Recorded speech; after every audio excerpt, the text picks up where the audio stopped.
شیطان الرجیم بسم اللہ الرحمن الرحیم۔ السلام علیکم ایکسلنٹ اسٹوڈنٹ کلاس 3۔ آج کا ہمارا اردو کا لیکچر نمبر ہے 7۔ ٹھیک ہے، آج ہم نے بچوں کا وسعتی کی پڑھائی کرنی ہے۔ ٹھیک ہے، اس کی 2 سرگرمیاں بھی کرنی ہیں۔ ٹھیک ہے، آج 9 تاریخ ہے اور 6 منتھ اینڈ 2020۔ ٹھیک ہے، آج کا ہمارا لیکچر نمبر 7 ہے۔ ٹھیک ہے، پچھلے لیکچر میں ہم نے رانی کی بلی گڈو کا کتا کے کوشچن نمبر 5 اور 6 کیے تھے۔ آج ہم نے بچوں کا وسعتی کی پڑھائی کرنی ہے، تو اپنی بکس پہ سب سے پہلے ڈیٹ اینڈ ڈے لگا کے پڑھائی لگائیں۔ ٹھیک ہے جی، تو میں سٹارٹ کرتی ہوں یہاں سے۔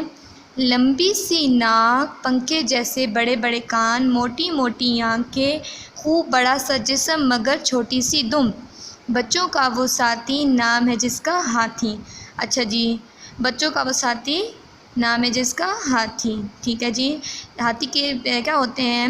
لمبی سی ناک ہوتی ہے، پنکھے کے جیسے بڑے بڑے کان ہوتے ہیں اور موٹی موٹی ٹانگیں ہوتی ہیں، خوب بڑا سا ہوتا ہے نا۔ ٹھیک ہے، ہاتھی عام طور پر زمین کے 2 حصوں میں پائے جاتے ہیں، ایک افریقہ اور دوسرا جنوبی ایشیا۔ اچھا جی، اب یہ آپ کوشچن یاد رکھیے گا، کوشچن میں بھی یہ بات آ سکتی ہے کہ کون سے 2 حصوں میں پائے جاتے ہیں، ایک افریقہ میں، ایک جنوبی ایشیا میں۔ ہاتھی زمین پر چلنے پھرنے والے جانوروں میں سب سے بڑے قد و قامت کے جانور ہیں۔ ان کی اونچائی تقریباً 13 فٹ اور وزن 7000 کلو گرام کے قریب ہوتا ہے۔ اب آپ لوگ خود اندازہ لگائیں کہ ان کا وزن کتنا زیادہ ہوتا ہے اور یہ کتنے اونچائی ان کی کتنی ہوتی ہے؟ 13 فٹ۔ ٹھیک ہے، عام طور پر یہ کسی ندی، تالاب یا جھیل کے قریب رہنا پسند کرتے ہیں۔ ٹھیک ہے، ٹھنڈی ٹھنڈی جگہ پہ یہ رہنا پسند کرتے ہیں۔ نیکسٹ پیج پہ آ جائیں جی۔ جنگلی جانور ان کا شکار کرنے سے ڈرتے ہیں، کیونکہ ظاہری بات ہے یہ بہت بڑے ہوتے ہیں جنگلی جانور، ان کا کیسے شکار کر سکتے ہیں؟ ٹھیک ہے، مگر شیر، چیتے یا لگڑ بگے موقع پاتے ہی ننھے ہاتھیوں کو ہڑپ کر جاتے ہیں۔ اچھا یہ دیکھیں، ننھے ہاتھیوں کو، جو بڑے ہاتھی ہوتے ہیں ان کا شکار نہیں کر سکتے وہ لوگ۔ ان کے بھاری اور طاقتور جسم کی وجہ سے پرانے زمانے میں لوگ انہیں بھاری سامان اٹھانے کے لیے استعمال کرتے تھے۔ ہاتھیوں پر سواری کی جاتی اور انہیں جنگ میں بھی استعمال کیا جاتا تھا۔ ظاہر ہے یہ جب اتنے بڑے تھے تو یہ جنگی سامان بھی زیادہ تعداد میں اٹھا سکتے تھے نا، اور ان کو جنگوں میں بھی استعمال کیا جاتا تھا۔ آج کل یہ صرف چڑیا گھر میں ہی دکھائی دیتے ہیں۔ اگر آپ کبھی لاہور گئے ہوں تو لاہور کے چڑیا گھر میں ہاتھی 1-2 ہاتھی ہیں۔ ٹھیک ہے، ڈفرینٹ چڑیا گھر اور بھی ڈفرینٹ جگہوں پہ یہ چڑیا گھروں میں یہ پائے جاتے ہیں۔ ٹھیک ہے، آگے آ جائیں جی نیکسٹ پیج پہ۔ اگر ایک ہاتھی کو دوسرے ہاتھی سے کوئی بات کہنا ہو تو ایک خاص انداز سے ایک دوسرے کو اپنی سونڈ سے چھوتے ہیں یا پھر خاص قسم کی آواز نکالتے ہیں۔ ہاتھی میں سننے کی صلاحیت بہت تیز ہوتی ہے، یہ 1 کلومیٹر دور تک کی آواز بھی آسانی سے سن سکتے ہیں۔ اچھا جی، یہ اب آپس میں بات کیسے کرتے ہیں؟ سونڈ کے ذریعے، اور خاص قسم کی آواز نکالتے ہیں۔ ٹھیک ہے، ہاتھی سننے کی صلاحیت بھی ان کی بہت تیز ہوتی ہے، کیونکہ یہ 1 کلومیٹر دور تک کی آواز بھی آسانی سے سن سکتے ہیں۔ ان کے بڑے بڑے کان ان کے جسم کو ٹھنڈا رکھنے میں مدد دیتے ہیں۔ جیسے پنکھا نہیں ہوتا، ہم لوگ اگر ہینڈ میں فین اٹھایا ہوا ہو تو ہم لوگ ایک دوسرے کو پنکھا کرتے رہتے ہیں نا، اسی طرح ان کے جو کان ہیں نا بڑے بڑے، وہ ہلتے جلتے رہتے ہیں نا، تو ان کے جسم کو ٹھنڈ پہنچتی ہے۔ ٹھیک ہے، ان کے جسم کو ٹھنڈا رکھتے ہیں۔ اپنی سونڈ سے سانس لینے، چیزوں کو پکڑنے اور اٹھانے کا کام بھی لیتے ہیں۔ سونڈ سے یہ چیزوں کو پکڑتے ہیں۔ ٹھیک ہے، ہاتھی کے منہ میں 26 دانت ہوتے ہیں، 2 بڑے باہر اور 2 منہ کے اندر۔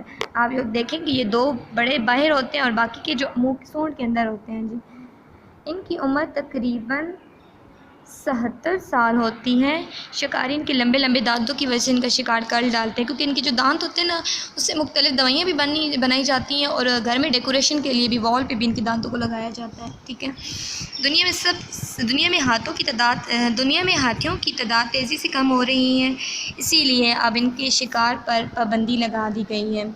ہاتھی اللہ تعالیٰ کی مخلوق ہیں، میں ایک بہت اہم اور حیرت انگیز اللہ تعالیٰ کی مخلوق میں ایک بہت اہم اور حیرت انگیز مخلوق سمجھا جاتا ہے۔ ٹھیک ہے جی، ہاتھی اللہ تعالیٰ کی مخلوقات میں ایک بہت اہم اور حیرت انگیز مخلوق سمجھا جاتا ہے۔ نیکسٹ پیج پہ آئیں جی۔ اس کے کوشچن آنسر ہم لوگ انشاءاللہ کل کریں گے۔ آج ہم نے اس کے کوشچن نمبر 2 کے کوشچن کرنے ہیں۔ ٹھیک ہے، تو ہم نے اس کی سرگرمی نمبر 2 کا پہلا پارٹ اینڈ سرگرمی نمبر 2 کا سیکنڈ والا پارٹ بھی آج ہی کرنا ہے۔ ٹھیک ہے، تو اپنی بکس اوپن کریں۔ کیا لکھا ہوا ہے؟ اچھا صفت کی ڈیفینیشن بھی یاد کیجیے گا، یہ امپورٹنٹ ہے، ڈیفینیشن آ سکتی ہے پیپر میں بھی، یہ اپنی کاپی پہ بھی رائٹ کر لیجیے گا، ٹھیک ہے۔ ہاتھی کی تصویر غور سے دیکھ کر اس کے جسم کے اعضاء کو اس کی صفت سے واضح کیجیے۔ صفت کیا ہوتا ہے؟ کسی بھی شخص چیز کی خوبی کو ظاہر کیا جاتا ہے، ٹھیک ہے۔ صفت انسان کی، جیسے لوگوں میں کوئی زیادہ وائٹ ہوتا ہے تو اس کی کیا ہے؟ صفت ہے۔ کوئی کام بہت اچھا کرتا ہے اس کی کیا ہے؟ خوبی ہے نا، یا خامی کو بھی، ٹھیک ہے۔ کچھ پڑھائی میں نالائق ہوتے ہیں، وہ رہ جاتے ہیں، ہمیں پتہ ہوتا ہے کہ ان کی یہ صفت ہے کہ وہ یہ سبق یاد نہیں کرتے، ٹھیک ہے۔ نیچے آ جائیں تو ہاتھی کی فگر بنی ہوئی ہے، اس کی پکچر بنی ہوئی ہے، ہم نے اس کی صفت بتانی ہے، ٹھیک ہے۔ تو اس کے کان کیا ہوتے ہیں؟ چوڑے ہوتے ہیں۔ آنکھیں اس کی کیا ہوتی ہیں؟ چھوٹی ہوتی ہیں۔ دانت اس کے کیا ہوتے ہیں؟ لمبے ہوتے ہیں۔ ناک اس کی کیا ہوتی ہے؟ لمبی ہوتی ہے۔ پیٹ اس کا موٹا ہوتا ہے، اور ٹانگیں اس کی چھوٹی ہوتی ہیں، اور دم بھی کیا ہوتی ہے؟ چھوٹی ہوتی ہے، ٹھیک ہے۔ اب آپ لوگ اس کو 5 سیکنڈ میں دیکھ لیں اس کے پارٹس کو۔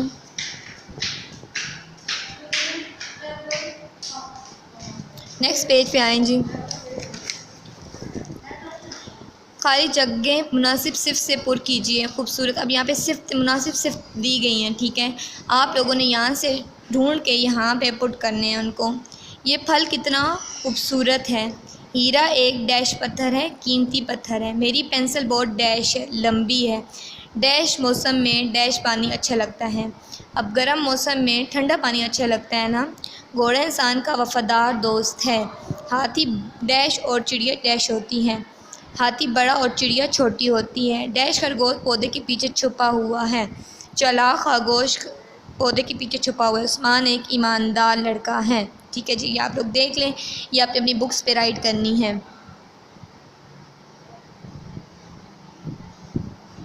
اوکے جی، اللہ حافظ۔